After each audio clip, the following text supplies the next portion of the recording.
Local support for News 6 has been provided by the Northwest Ohio Educational Technology Foundation, Bowling Green State University, and the members of WBGU-TV. Hi! We're the intelligent 6th grade gifted class from Napoleon Middle School, home of the Wildcats. Welcome to News 6!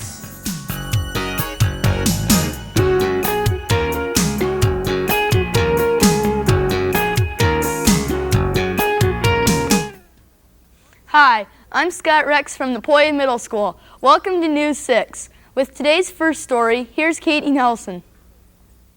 For our first story, today News 6 visited Culligan Water Systems, where we learned about the advantages of bottled water. Here's Jess Swihart with the story.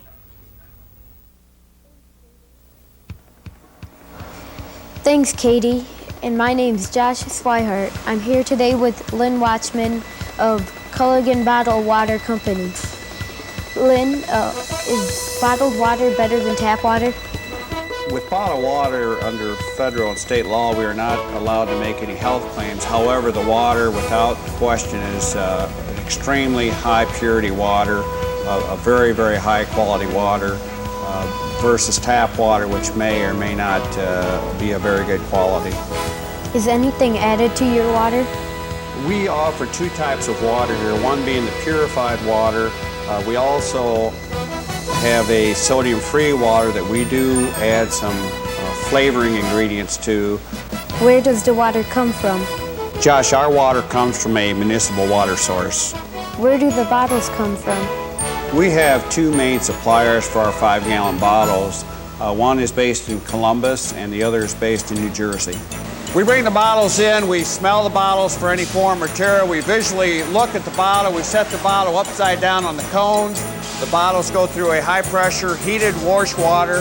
The bottles are then rinsed. They're then rinsed with an ozone water for sanitation purposes. The bottles are then filled with a gravity-filled valve. The bottles are then automatically capped and sent out the door. That is a complete process. Where does the water go from here? We ship it out either in semi-loads or in smaller truckloads to Culligan water dealers all over the Midwest. Do you recommend it for other people? Well, absolutely. I think it's a wonderful product. It's a great product.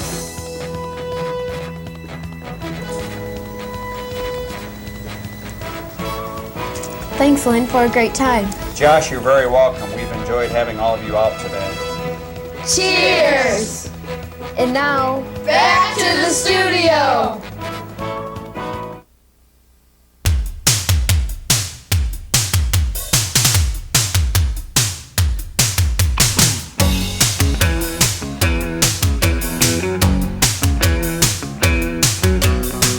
Today's News 6 is produced by the 6th grade class of Napoleon Middle School. Napoleon is located 35 miles southwest of Toledo and has a population of about 8,840. For our next story, we visit the Napoleon Creamery, which has been in operation since 1896. Here's Ben Harper with the story. Thanks, Ryan. Hi, I'm Ben Harper, here at the Napoleon Creamery with Jan Stover. Jan, when was the creamery first founded? The creamery was founded by Ernest Spangler in 1896, and then we were incorporated in 1924. Jan, what did the creamery used to produce? When my Uncle Earl Greaser came in and established the creamery, they were first in the egg production business, and then they went into the milk production business. So they hauled cream in from all the area farmers.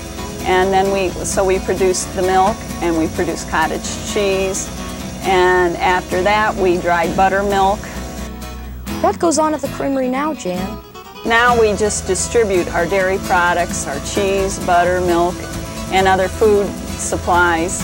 I kind of like cheese, Jan. How many different kinds of cheeses do you sell? Well, we sell about 100 different kinds of cheeses, a lot of imports. What do you do here, Jan? I personally run the office and do the books and help the drivers get their paperwork ready for their routes, for their distribution routes. Is it a family business, Jan? Yes, it is. My great uncle was one of the first people who established the creamery. Then my father ran the creamery, and after he passed away, my mother is in the business now, and she is the owner of the creamery. What is the creamery's plan for the future, Jan? Our plans would be to get a bigger distribution route, maybe go further south in Ohio and into Michigan, a little further north, and to widen our line of supplies. Thanks for letting us come to the creamery today, Jan. Well, it was our pleasure. You're a fine bunch of children. And now, Back to the studio! A new year has begun and people all over the world are making their resolutions. Today's Kids View question asks the 6th graders at Napoleon Middle School what New Year's resolutions they have made.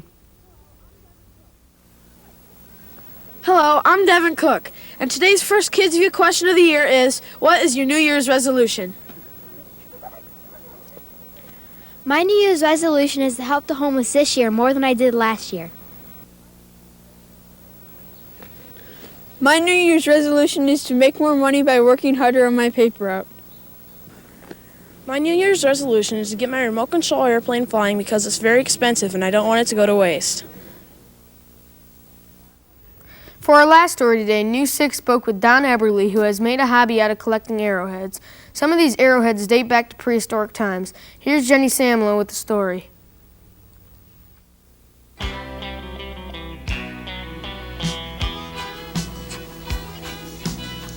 Thanks, Craig. I'm Jennifer Samlow, and I'm here with Don Eberly.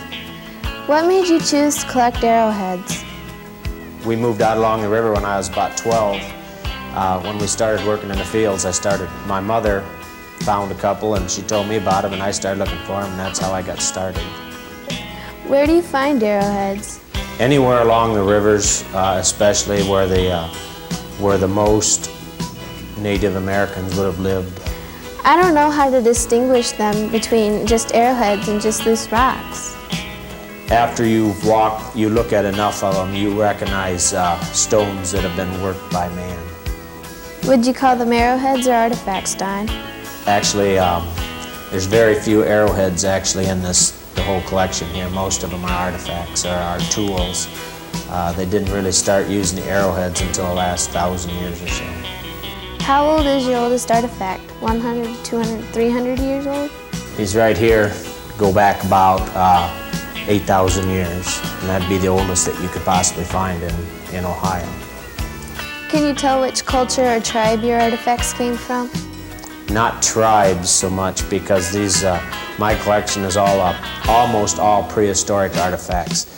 The biggest reason they made different types is they used them in different ways. Some of my friends want to find out how to get started collecting these. Is there a group or society they could join? The Ohio Archaeological Society, and I think most of the libraries would have the address to send in for applications.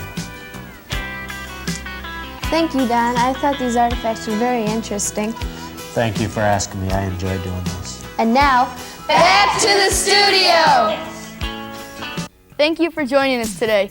Tune in next week when Van Buren Elementary visits News 6. Have a great day.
Local support for News 6 has been provided by the Northwest Ohio Educational Technology Foundation, Bowling Green State University, and the members of WBGU-TV.